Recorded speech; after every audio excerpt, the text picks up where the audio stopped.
Thomas Soto. La morale de l'info, Raphaël Antoven. Bonjour Raphaël. Bonjour Thomas. En accord avec les valeurs turques, la théorie de l'évolution de Darwin va disparaître des programmes scolaires en Turquie car considérée comme controversée et trop complexe pour des enfants de moins de 18 ans. C'est une déclaration du président du Conseil de l'enseignement supérieur turc que vous ne pouviez pas laisser passer ce matin. C'est plus fort que vous. Mais oui, écoutez, Darwin, c'est un casse-tête pour les intégristes. S'il a raison, la providence est inutile. Or, aucun croyant n'arrive à démontrer qu'il a tort.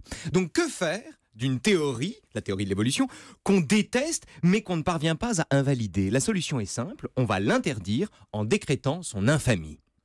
Donc, faute de réfuter Darwin, on le condamne. Exactement, c'est moins efficace mais ça va plus vite. Seulement, il ne faut pas se tromper d'adversaire ici. Le problème n'est pas, Thomas, qu'une version enfantine de l'islam déteste Darwin parce que tout ce qu'il découvre contredit une lecture au premier degré du Coran, comme de la Bible d'ailleurs.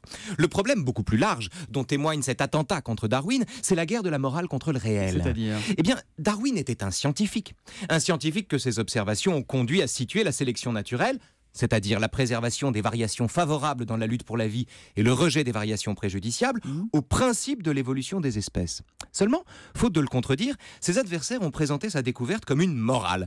On a fait comme si Darwin, qui a toujours lutté contre l'esclavage, appelait de ses voeux une société fonctionnant elle-même selon les règles de la sélection naturelle, réduite pour les besoins de la cause à la loi du plus fort. Autrement dit, on a transformé sa pensée en morale pour pouvoir ensuite, non pas la réfuter, ça on peut pas, mais la nier au nom d'une morale plus généreuse. Bref, le réel a été recouvert par une vision du monde, en quelque sorte, c'est ça. Et ce faisant, Thomas, les censeurs turcs se conduisent exactement comme Jean-Jacques Rousseau quand il recommande dans sa lettre sur les spectacles l'interdiction de certaines pièces de théâtre comme Phèdre ou Oedipe Roi parce que, comme Darwin, elles accoutument les yeux du peuple, dit Rousseau, à des horreurs qu'il ne devrait pas connaître et à des forfaits qu'il ne devrait pas supposer possibles. Autrement dit, pour le censeur opiniâtre qu'était Jean-Jacques Rousseau, entre le réel et le bien, c'est l'idée qu'on se fait du bien qu'il faut choisir, et en Turquie, ce rousseauisme devient, entre Darwin et la religion, choisit la religion.